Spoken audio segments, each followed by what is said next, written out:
Hey there, welcome to Steel Guitar Studio. My name is Jacob Dillard, and today I'm going to Middle Tennessee State University's Studio B to interview Clarke Schleicher, the three-time Grammy Award-winning mix and recording engineer. Clarke has over 40 years experience working in the industry, and he's worked alongside artists such as Lee Brice, Blake Shelton, Lady A, Taylor Swift, Big and Rich, and several others.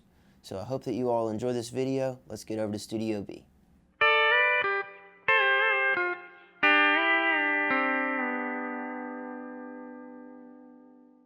So Clarke, what amps do you typically see players use in the studio, and is there a reason they might choose one over the other?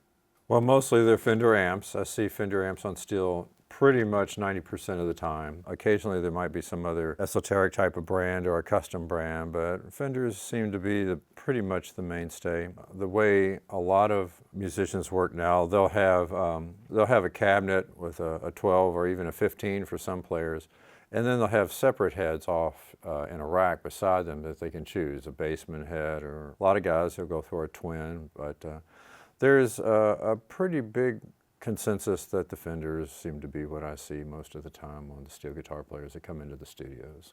Every now and then you'll have a guy that likes to play through a solid PV or something like that, but most of the time it's some type of Fender. While we're on the topic of amps, do you prefer having the amp in an elevated position or on the floor? For me personally, I tend to like to keep it on the floor. I've never had much luck from the amp being up on a chair or up on a pedestal or a stand. Keeping it down on the floor kind of keeps it connected to the floor and helps the cabinet resonate better. So Clarke, what mics would you typically gravitate towards for a steel guitar amp? I have a method that I adopted from recording electric guitars from a very famous engineer named Neil Dorsman. He had become very famous from doing Dire Straits' first digital album, Brothers in Arms. Neil had a method where he would put a 57 on the paper of the cone, and then he would put an AKG 451 at a 45-degree angle right next to the 57. And he could use that method to blend the two microphones together, and the microphones had a big variety of tonality between the two of them that he could use in a record. And he could make it bigger or make it smaller, brighter, duller, and I adopted that method to record electric guitars and really use it to this day and love it. And I also record steel guitars that way. I'll put that same combination on steels. Sometimes if I don't really need the Neil's method, one of the kind of standard microphones for most steel guitars are some sort of ribbon method, and the Royer 121 has always been a great microphone for that. I found that larger condenser microphones like 87s and so forth can distort from the high dynamics that steel guitars can create. So I always tend to have at least one dynamic mic, either a Beyer or a 57 on the steel.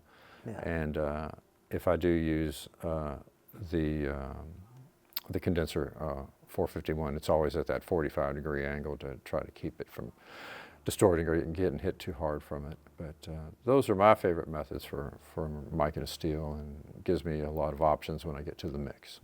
So when it comes to reverb for steel guitar, do you prefer leaving it on the amp or doing it in post-production? I would have to say in the early days, engineers would go ahead and have the steel player put the verb on the amp. But then when we moved forward and production techniques and records got full of all sorts of other instruments, the verb on the steel would become a problem. You couldn't add any more verb to it, or if you tried to, it would wash it out. So we went through a period of time where we pretty much would keep the steel dry going to whatever recording device you were using. We would just have some verb for the player and the monitor. But as we've kind of gravitated back to some of the older tones and the older tonality for the steel guitar, we started putting a little verb back on the steel. It kind of gives it a sort of depth and resonance to it. It's a shorter verb than we used to use. It's not a real long trailing verb that can get in the way. And that way, a shorter verb, if you needed to add something longer or some delays, you can kind of get away with it. But it gives it a little bit more of the older tonality that we were used to hearing in older records. So what are some frequencies you might adjust with an EQ on the steel guitar? Yeah, sometimes because the steel guitar is such a versatile instrument, it can be very smooth or it can be very spiky depending upon how you pick it, play it, and slide across it. And there are occasions when the steel guitar can be pretty bitey in the 1, 2, 3K range. and that can really wreck a mix, really poke out badly. I do tend to sometimes back down a little 3K on a steel when I'm in the mix process, and sometimes even when we're tracking it too, to get a tonality that we know is going to continue to blend. But I pretty much look at 1 to 2K on a steel and make sure that I'm taming that correctly. A steel guitar player would be playing, you know, just slides and softer in a verse, but sometimes, and particularly a lot in country songs, a steel guitar player does the fill in the choruses between the vocal lines. Yeah. And it can become a little bit bitey and poke out, so to kind of smooth it out, that 1 to 2K thing. Sometimes I'll set up a dynamic EQ that just works in that area, compressing those frequencies if they get picked too hard or too loud, to just give it a smoother tone. Another method is a lot of people like to use an older compressor like an LA2A or something like that and keep the steel in compression to kind of control its tone. But to me that takes away a lot of the life of the steel, so I tend not to do that. I tend to let the guy breathe on its own. I don't really want to crush it, but a dynamic EQ is a modern way to kind of help that if it starts to poke out in a bad way. When you're mixing a song, how do you decide where to pan the steel guitar?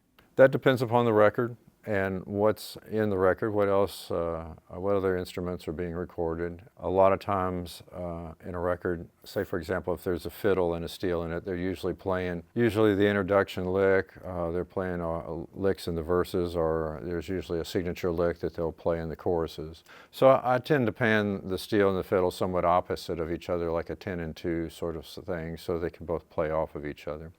Like I said, it depends upon what's in the record. A lot of times I'll have the steel on one side, but then I'll have a longer trailing verb that tends to move from one side of the steel to the other to give the steel some dimension within the record. So there's times when I'll have, for example, a steel over at 10, but then I'll have a verb that kind of pans and falls and sweeps to the left. In most records you tend to have a longer verb on the steel. The steel sometimes has kind of an ethereal effect in a lot of records. The other aspect of it are some delays or choruses. Sometimes I'll use some delay on steel, but I don't really use a lot of effects on steel.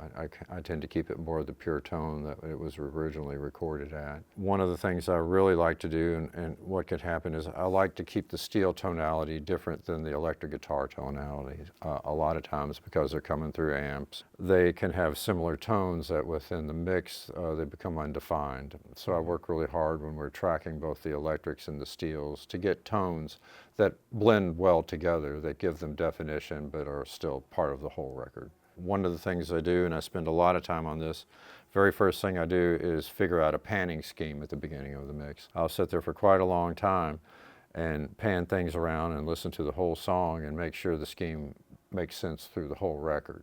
Yeah. The last thing you want to do is have the steel over on one side for one part of the record, then all of a sudden magically it's somewhere else in the other part of the record. That's very disconcerting to me. That kind of takes me out of the record and makes me wonder why all these things are moving around in weird ways. So I kind of like for it to make sense through the entire record, and work really hard on a panning scheme to make sure that it's going to give everything its own space and its own definition when we're mixing like that. Well, that's all I've got for today, but I hope that you enjoyed hearing from Clarke about recording the pedal steel guitar. Stay tuned to Steel Guitar Studio for more videos on recording, producing, engineering, and playing the pedal steel guitar. Thank you again. My name is Jacob Dillard, and I hope you have a good day.